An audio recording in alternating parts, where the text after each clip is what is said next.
It's our third day together. I'm Lieutenant Rocquelle DiShaw. I'm at the Naval Medical Center Camp Lejeune in the intensive care unit.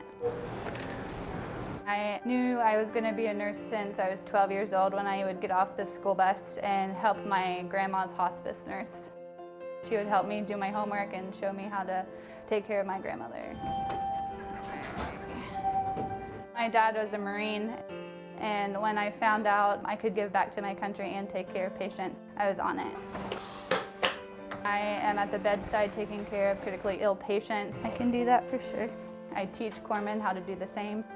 I do other collateral jobs throughout the command. Any incoming nurses, I help them find a sponsor to learn their way around the command when they get here.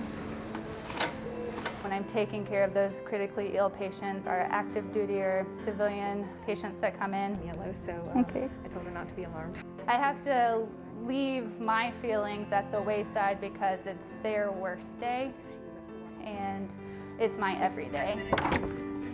It helps me stay calm and take care of them because it's such an intimate and pivotal moment in their lives. All right, you ready? They're very sick and being admitted to the hospital, and it's a big change. Being there in that moment with patients and their families is pretty rewarding in itself.